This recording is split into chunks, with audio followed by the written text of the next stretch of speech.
तो जो 65 साल से हमारे देश में जो प्लानिंग कमीशन था उसको रिप्लेस कर दिया गया है नीति आयोग के जरिए। और नीति आयोग बेसिकली इसकी फुल फॉर्म है national institution for transforming India. अब जैसे कि आपको पता लग गया होगा, इसका जो मेन पर्पस है बेसिकली ये पॉलिसी थिंक टैंक है एक तरह से, जो सर्व करता है इसका काम, यानी कि कैसी पॉलिसी बनाई जाए और जो करंटली ऑलरेडी इम्प्लीमेंटेड पॉलिसीज है उसमें रिफॉर्म कैसे लाया जा सकता है, यानी कि क्या इंप्रूवमेंट लाया जा सकता है। ये सभी सेक्टर्स में, इंडिया के सभी सेक्टर्स में इसका काम रहता है। और इसका रिसर्च सेंटर होता है जहां पर ये रिसर्च करते हैं और अपनी जो सजेशन देते हैं कि ऐसा ऐसा आप इम्प्लीमेंट करेंगे तो इसमें इम्प्रूवमेंट रहेगा। ब्रीफ में आपको बता दिया। और डिटेल के लिए ये जो वेबसाइट है आप इस पे जा सकते हैं niti.gov.in पे। साथ ही साथ काफी सारा मटेरियल है जहां पर आप इसे पढ़ सकते हैं। खैर, इस वीडियो में अब मैं बात करने वाला हूं, जो मेरा मेन मुद्दा है वो है ये। जैसे कि आप देख सकते हैं, आपको क्लिक करना है इनकी वेबसाइट पे जाके, जहां पर वर्क एट नीति लिखा है, यहाँ पर इंटर्नशिप पे आप क्लिक करेंगे तो ये एक अच्छी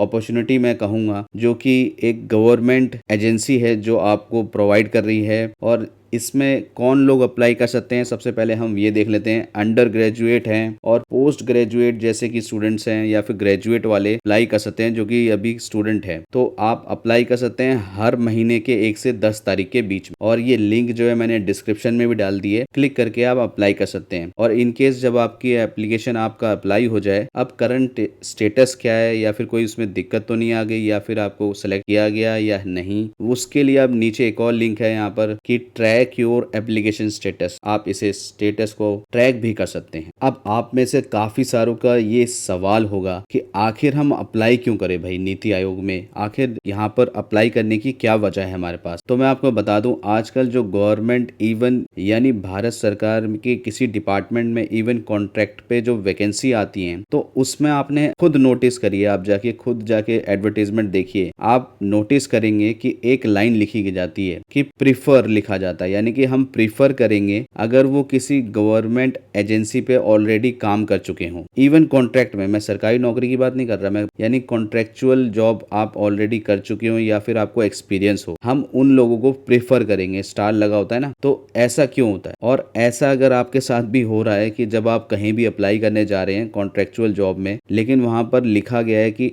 हम प्रीफर उनको करेंगे जिसका ऑलरेडी एक एक्सपीरियंस होगा किसी भी एक सरकारी महकमे में, इवन कॉन्ट्रैक्चुअल पे ही उसको हम प्रीफर करेंगे। तो ऐसे में, ऐसी सिचुएशन में अगर आपने नीति आयोग के इस इंटर्नशिप प्रोग्राम को पूरा करा तो आपको एक सर्टिफिकेट मिलेगा, आपको बता दूं, और वो आपको बहुत ज्यादा इंपॉर्टेंट हो जाएगा आपके लिए। ऐसी वैकेंसी जो कॉन्ट्रैक्चुअल पे निकलती है जिसमें कि 40 से 50 हजार की अच्छी सैलरी होती है पर मंथ, उसमें आपको बहुत काम आएगा। तो इसीलिए इम्पोर्टेंट है उनके लिए भी, और साथ ही साथ उनके लिए भी इम्पोर्टेंट है जिनको कोई इंटर्नशिप का अपॉर्चुनिटी मिल ही नहीं रही, यानी कहीं इधर उधर आप प्राइवेट में कहीं ढूंढोगे, उससे बेटर है कि आप भारत सरकार के एक नीति आयोग, इतना जो इम्पोर्टेंट फंक्शन है, ऐसी एक ऑर्गेनाइजेशन के साथ काम करें जिनके चेयरमैन ऑनरेबल प्राइम मिनिस्टर होते हैं। ठीक है, तो ये कितना बेटर। तो जैसे कि आपको मैंने पहले ही बता दिया कि वर्क एट नीति पे आप जैसे ही क्लिक करते हैं तो वहां पर एक इंटर्नशिप की विंडो खुल जाती है जहां पर आप, यहाँ पर लिखा हुआ है अप्लाई हेयर, इस पे आप क्लिक करते हैं तो एक मैनेजमेंट सिस्टम खुल जाता है। बेसिकली ये इंटर्नशिप मैनेजमेंट सिस्टम है इनका। और यहाँ पर जो सबसे इंपॉर्टेंट बात है ये है कि प्रोसीजर और गाइडलाइंस क्या है ये पढ़ना बहुत जरूरी है, क्योंकि अदरवाइज आपके लिए ये कोई फायदा ही नहीं होगा। आप अगर गलत चीज इन्फॉर्मेशन फिल कर दें तो आपको सिलेक्ट नहीं किया जाएगा, तो इसलिए बहुत जरूरी है। तो चलिए, इसमें जो गाइडलाइंस है, सबसे ऊपर जो सबसे पॉइंट नंबर 1 है, बेसिकली ये एप्लीकेबिलिटी है, यानी कौन कौन एप्लीकेबल है इस इंटर्नशिप के प्रोग्राम में अप्लाई करने के लिए। तो सबसे पहले बता दूं, जैसे कि आप अंडर ग्रेजुएट हैं अभी, तो आप स्टूडेंट हैं तो वो अप्लाई कर सकते हैं, ग्रेजुएट भी हैं वो भी अप्लाई कर सकते हैं, पोस्ट ग्रेजुएट भी अप्लाई कर सकते हैं, साथ ही साथ रिसर्च स्कॉलर्स हैं, अगर आप अभी स्टूडेंट हैं किसी इंस्टीट्यूट या यूनिवर्सिटी में, वो भी अप्लाई कर सकते हैं। इवन विद इन इंडिया भी लिखा है और अब्रॉड भी लिखा है, यानी कि इंडिया के बाहर भी आप पढ़ रहे हैं तो आप अप्लाई कर सकते हैं। अब